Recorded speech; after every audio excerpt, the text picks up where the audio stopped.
학문 분류와 이 주제 분류의 통합 두 번째 부분을 시작하겠습니다.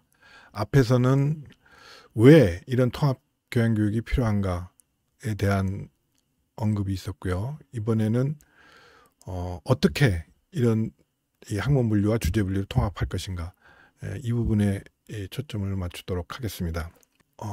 시작하기 전에 몇 가지 비슷한 용어들에 대해서 저의 개인적인 의견을 좀 말씀드리겠습니다. 이미 우리는 융합교육에 대해서 참 많은 얘기를 했지 않습니까? 그 다음에 융합 교과목도 많이 만들어 봤고, 그러다 보니까 융합, 학제, 통합 이런 용어들이 쓰이게 될 때 중복된다는 느낌이 많이 들죠. 그러다 보면 굳이 할 필요 있겠어? 사실 뭐 교양교육 많이 했는데 성과도 별로 없고, 또 융복합 교과목도 많이 만들어 봤는데 뭐 별로 쓸모가 없더라. 뭐 이런 결론을 내릴 수도 있을지 모르니까요. 물론 이 융합, 학제, 통합 뭐 동의어로 사용하는 경우도 많고, 그렇게 사용한다고 해서 뭐 문제가 큰 것도 아닙니다만, 우리가 교육하는 입장에서 이 사회에서 얘기하는 것과는 좀 다르죠. 왜냐하면 만약에 이 융합, 학제, 통합을 구별함으로써 우리가 교육 방법론이 바뀔 수 있다. 그렇다면 이거는 꽤 중요한 의미를 지닐 수 있습니다. 그러니까 저는 융합이라는 것은 우리나라에서는 뭐 창의나 혁신 뭐 이런 것과 많이 연결되잖아요. 그러니까 여태까지 없었던 거 융합해서 새로운 거 만들어, 이런 요청이 사실은 융복합 교과목 이 유행했을 때의 기본 배경이거든요. 뭐였습니까? 아이폰 쇼크였잖아요.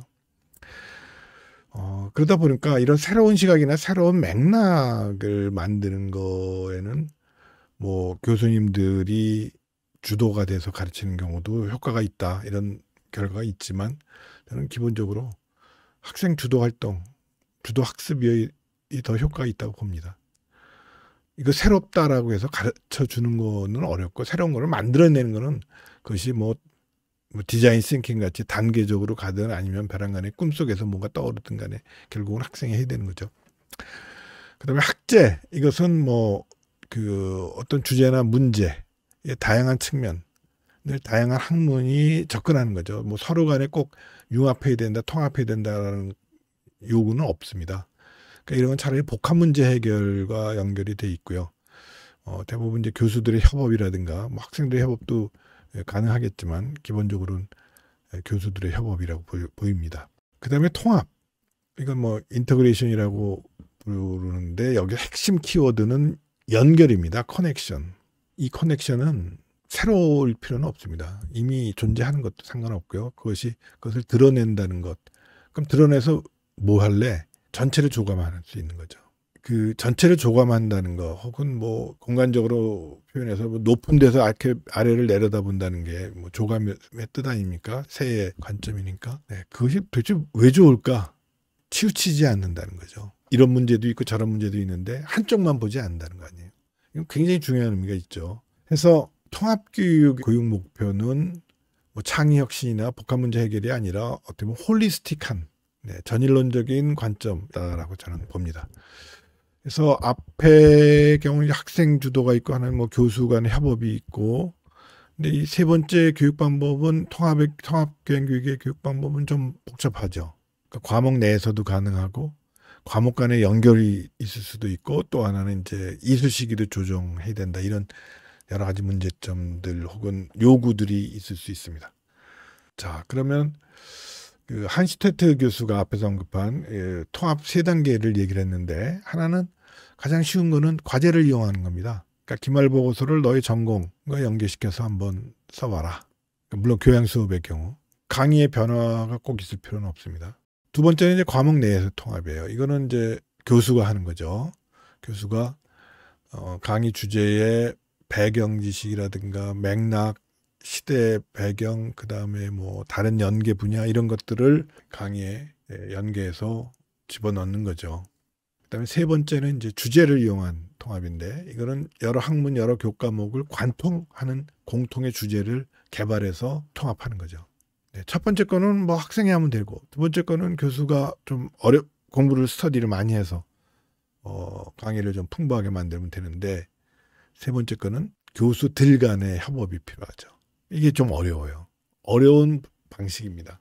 근데 여기 사실은 또 다른 방법이 하나 있습니다. 한슈테트 교수 통합 3단계 이외에. 그건 뭐냐면 어떤 특정 주제에 대해서 여러 전문가들, 여러 영역의 전문가들이 돌아가면서 강의하는 거죠. 일주일에 한 번도 있고, 뭐 2주일에 한 번 있을 수도 있고. 독일에서는 이걸 링포아레숭이라고 합니다. 이게 동그란 거 있잖아요. 돌아가면. 그 윤곽이죠, 윤곽. 이거는 뭐 효과가 좋을 수도 있죠.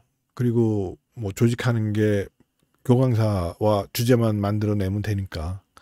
근데 어려운 점은 이 정규 교과 과정으로 이거 집어넣기 쉽지가 않다. 시수 문제도 있고 많은 전문가들이 관련되는데 뭐 평가 문제도 있죠. 이거는 제 생각에 비교과로는 참 좋은 방식이라고 보입니다. 그러면 우리가 이 교과목이나 학문 영역을 관통하는 주제, 이거를 쉽게 말하면은 시줄 날줄의 연결, 혹은 매트릭스라고 뭐 어려운 표현을 쓸 수도 있겠죠. 네, 그 시줄 날줄을 이용하는 거다. 네.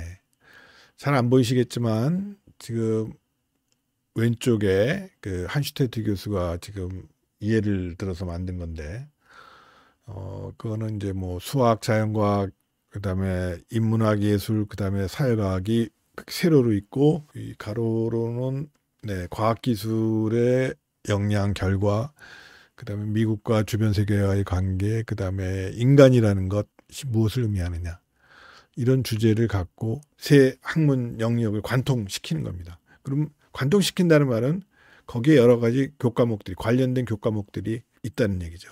하나의 길이 생기고 그 길에 여러 교과목들이 건축되는 거죠. 이 구조는 이것이 제가 볼 때 학문 분류와 주제 분류의 통합, 혹은 통합 배분 이수 교육, 혹은 통합 교양 교육의 기본 틀이다라고 저는 봅니다.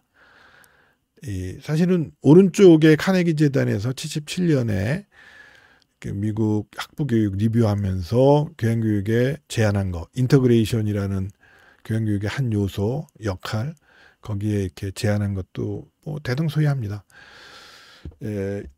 통합되지 않았을 때는 그냥 그 학문마다 인트로덕션, 개론 과목도 이렇게 매달려 있다. 근데 그렇지 않으면 통합이 되면은 뭐 동아시아의 철학과 역사, 그 다음에 경제, 정치 경제, 그 다음에 지리, 그 다음에 뭐 음악, 문학, 예술 뭐 이런 것들이, 그러니까 동아시아라는 하나의 특정 지역을 갖고 연계되는 거죠. 그러니까 이거를 만약에 관통하는 교육과정을 이수한다, 통합교육과정을 이수한다 그러면 어느 정도 동아시아의 여러 측면들을 배웠다, 이렇게 말할 수 있는 거죠. 깊이 배웠냐? 여기서 뭐 그런 문제 제기 자체가 그렇게 중요하지 않죠. 사람들은 깊이에 대해서 굉장히 천착하죠. 지금 뭐 19세기 이후에 대학 교육이 전문화하면서. 근데 넓은 거나 깊인 거나 사실은 순전히 양적인 측면에서는 뭐가 더 낫다라고 말할 수는 없는 거죠.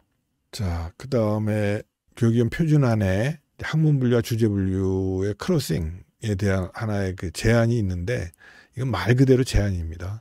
중요한 것은 지금 인간의 본질, 행위, 삶과 생명의 터전, 삶의 방식, 자연의 본질, 자연과 인간의 관계. 1, 2, 3, 4, 5, 6, 6개의 대주제가 있는데 마치 인문학 2개, 사회과학 2개, 자연과학 2개처럼 보입니다만, 인간의 본질에 대해서 인문학이나 사회과학이나 자연과학이나 다 관련돼 있다. 그렇죠. 실제로 뭐 인문학만이 인간의 본질을 따진다?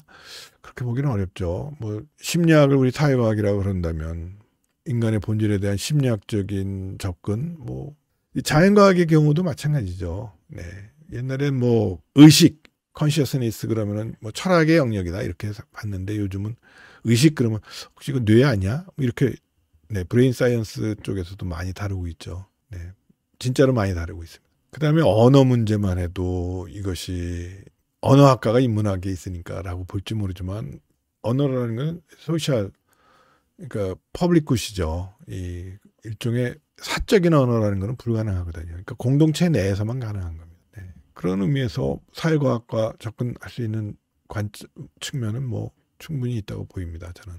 그다음에 이 자연과학은 그런 언어와 관련 없느냐? 이건 좀 자연과학 그 자체라고 보기는 어렵지만, 정신의학에서 거의 모든 병리적 현상에 언어 장애가 있거든요.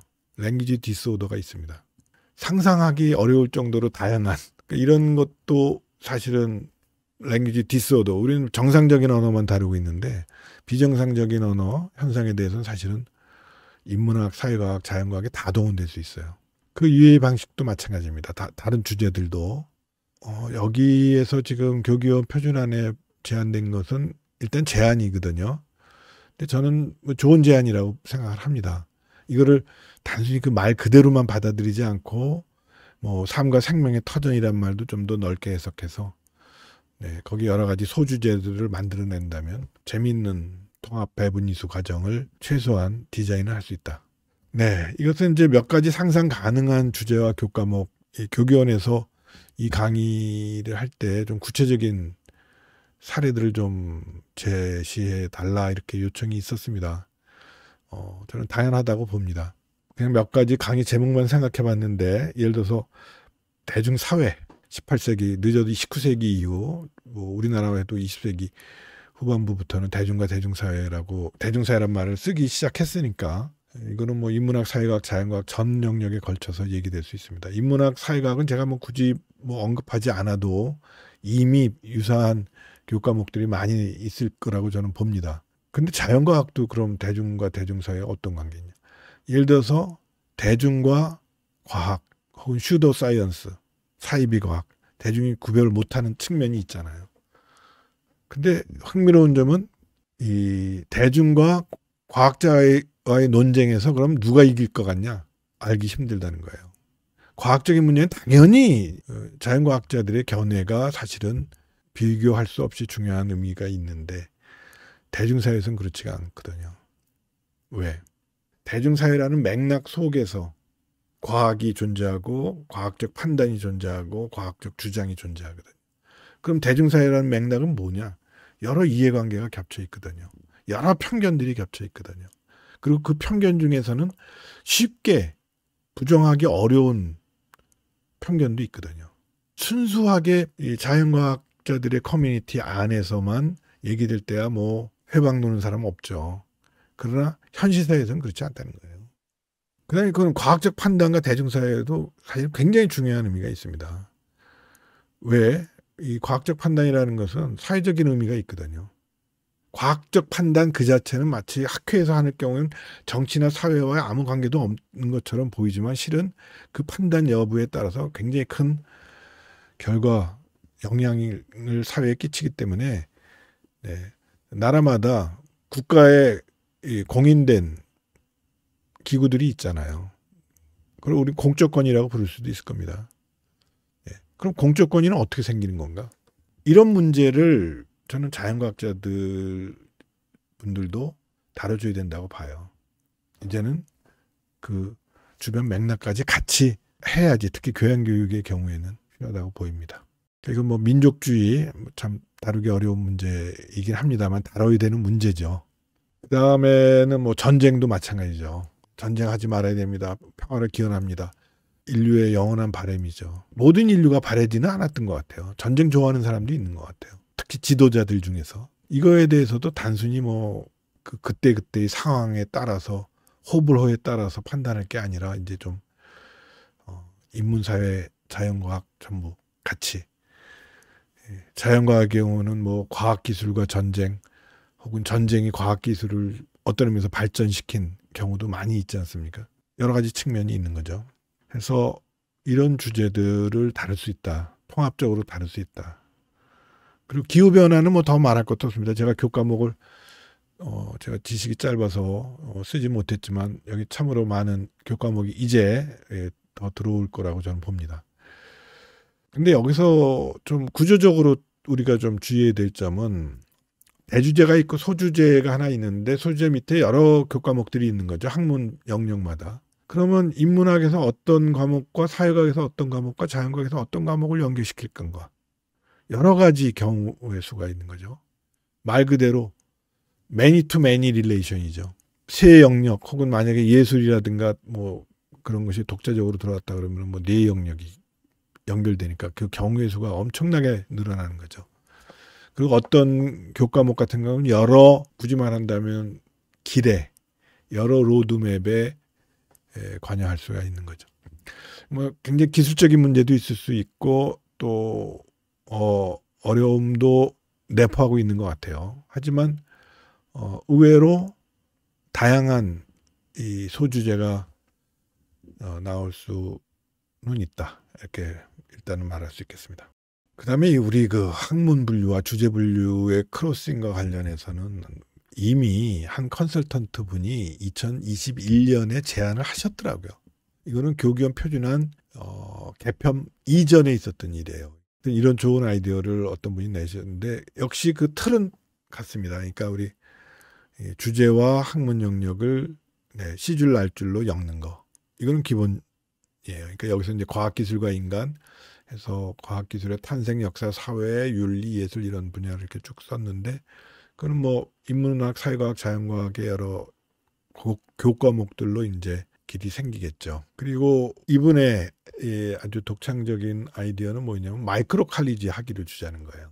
여기서 지금 왼쪽 그림을 좀 보시면 대주제 있고 거기 소주제가 둘이 있고 그 다음에 이제 교양 캡스톤 이런 종합 프로젝트라고 이름을 붙이신 것이 있고 그 소주제를 이수하게 되면 서티피케이트 뭐 이수 확인서 이런 것을 만들어 주는 거죠. 근데 이거 전체를 다 들었을 경우에는 마이크로 칼리지 학위를 수여한다. 뭐 이것에 대해 마이크로 칼리지 이름 이외에 뭐 좋은 것이 있으면 또 바꿀 수도 있고 뭐 대학마다 좀 다르게 쓸 수도 있겠지만 생각을 해봤습니다. 이런 마이크로 칼리지 학위를 줄 정도로 이 통합교양교육이 확대됐다. 그럼 우리 확대된 통합교양교육이라고 부르기로 하고 그러면 조건이 뭘까? 일단 학점이 있어야죠. 학점. 네. 그러니까 배분이수에 충분한 학점을 주든지 아니면은 자유선택과 결합시키는 거예요. 자유선택은 원칙적으로 미국에서 생겼을 때는 뭐 교양이나 전공이나 무관하게 학생들이 사용할 수 있는 학점이에요. 학생 소유 학점이라고 보시면 됩니다.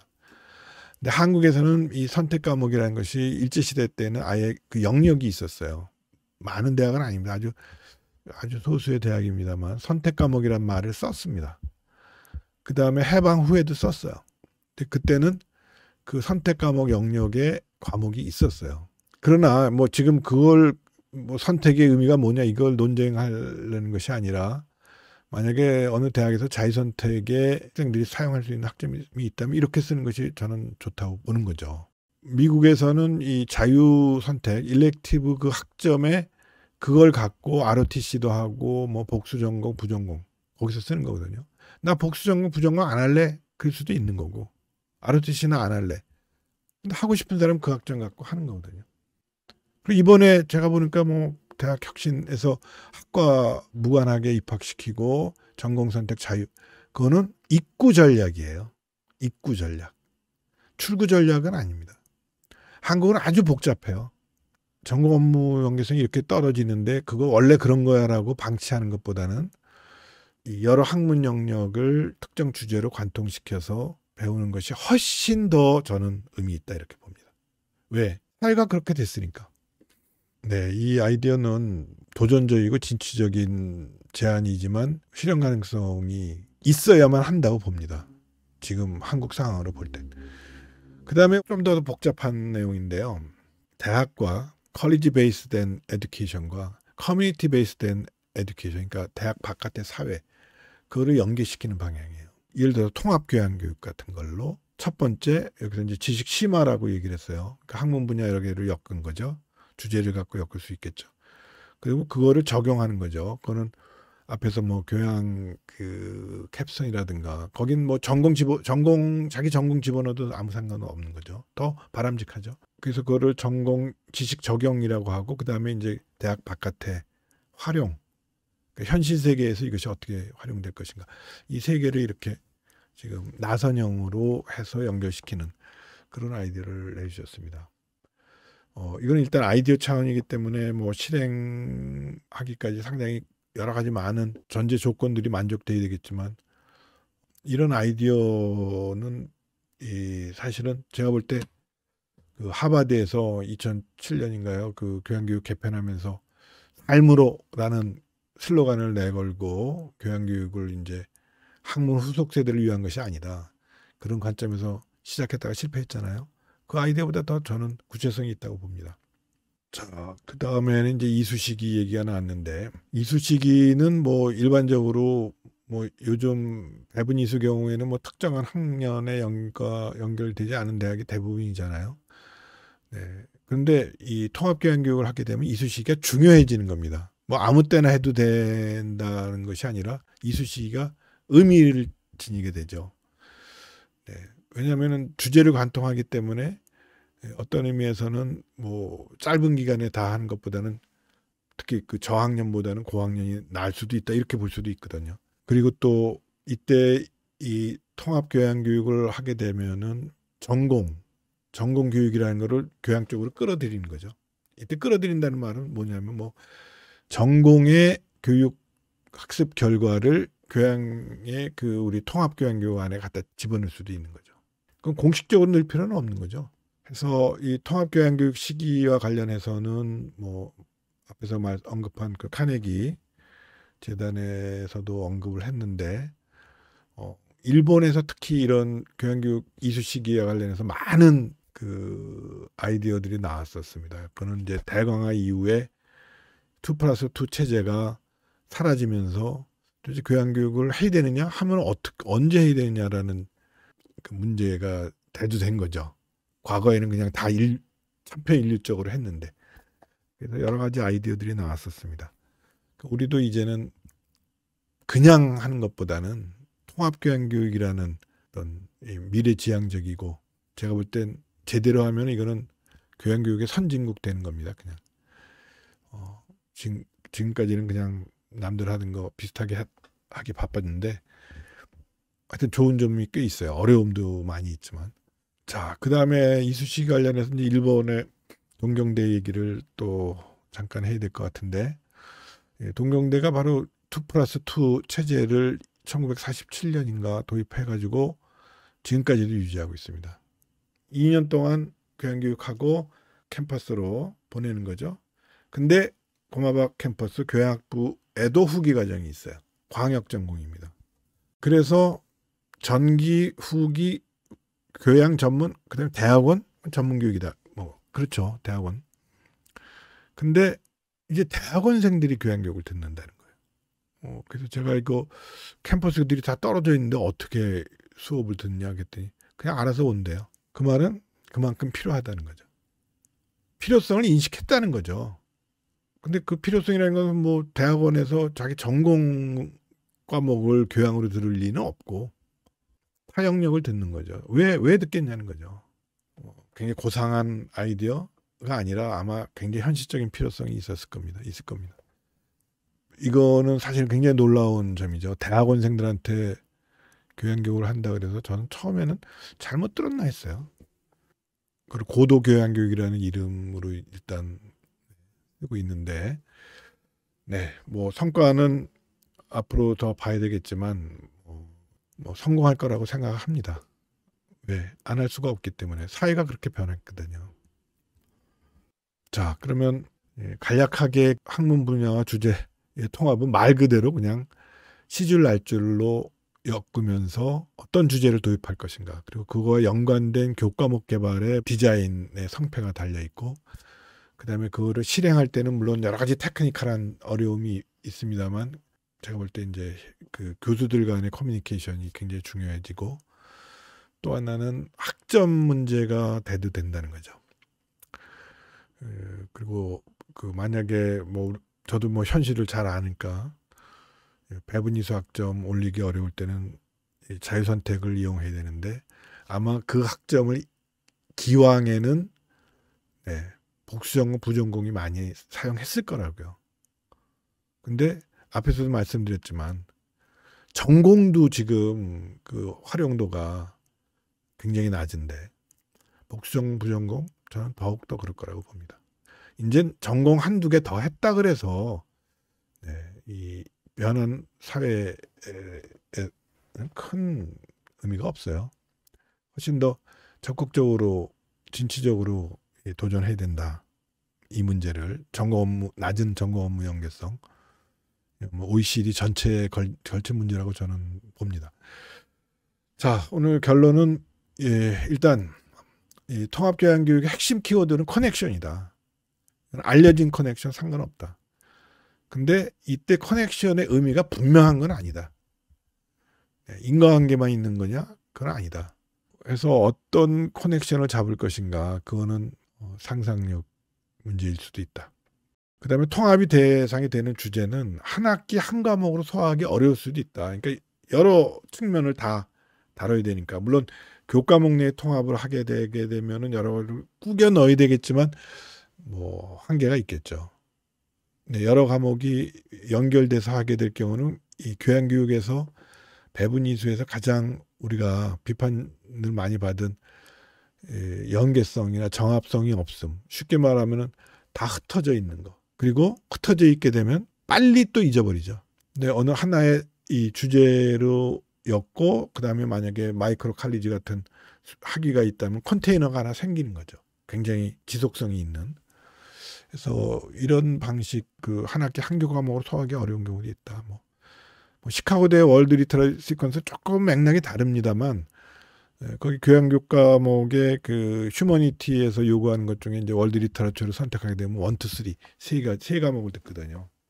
그 다음에 이제 배분 이수 영역을 횡단한 주제는 다양하고 따라서 통합교양교육의 형태도 다양할 수 있어요. 쓸모도 의외로 여러 군데서 나올 수도 있다는 겁니다. 쓸모도. 그러니까 전공까지 갈 필요도 없고 전공을 그렇게 헤비하게 무겁게 움직일 필요가 없을 때 의미가 있을 수 있다. 그 다음에 이제 마지막으로 이거는 뭐 저의 개인적인 의견이기 때문에 그냥 듣기만 하시고요. 학문 영역마다 학문 방법론을 조금씩 이렇게 힌트를 주는 그런 실라버스에 예를 들어서 그런 것이 있으면 참 좋겠다는 겁니다. 학문 방법론은 학문 후속 세대나 관심이 있을 텐데라고 생각할지 모르겠지만 사실은 이 과거에는 전공에서나 다뤘던 내용도 이제는 널리 퍼져가지고 그다음에 워낙에 그 지식 유통이 많아져서 상식화된 경우도 있거든요. 해서 방법론, 네. 어느 나라에서는 그 인문사회 자연 방법론만 하는 데도 있더라고요. 근데 그건 좀 재미는 없는 것 같아요. 그 다음에 이거는 진짜 저 개인적인 얘기인데 통합 교과목을 통합 교육을 하게 되면 우리는 인간의 조건이라고 제가 생각하는 거 이성, 감정, 욕망, 언어, 기념, 심년, 기억, 심년 등 모든 것이 다 긍정적이고 부정적인 측면이 있거든요. 우리는 어떤 거는 긍정적으로만 보고 뭐 욕망 같은 거는 굉장히 부정적으로만 보고 언어 이런 굉장히 뭐 중요하고 뭐 좋은 걸로만 보지만 굉장히 부정적인 것도 많거든요. 신념도 그렇지 않습니까? 네, 이성도 그렇죠. 네. 도구적 이성이라는 거 쉽게 말하면 잔머리 아니에요. 그래서 이런 인간의 조건의 여러 측면들을 다 보려면 사실은 통합교양교육이라는 이 장이 참 괜찮다는 거예요. 그 전일론적인 홀리스틱한 사고라는 말에 좀 걸맞지 않을까 저는 그렇게 생각합니다. 네, 오늘 그 학문 분류와 주제 분류의 통합 두 번째는 그 약간의 구체적인 방법을 말씀드렸지만 사실은 실현되지 않은 내용을 제가 얘기 드린 겁니다. 그러니까 저도 이런 경우는 처음인데 그만큼 사실은 한국에서 이 분야가 좀 낙후됐다라고도 볼 수 있고 긍정적으로 보면 저는 언젠가 그런 얘기 했지만 이렇게 잘 하게 되면 이것이 진짜 교양교육이 선진국 내지는 진짜 파워풀한 측면을 우리가 보여줄 수 있다 이렇게 생각합니다. 네, 감사합니다.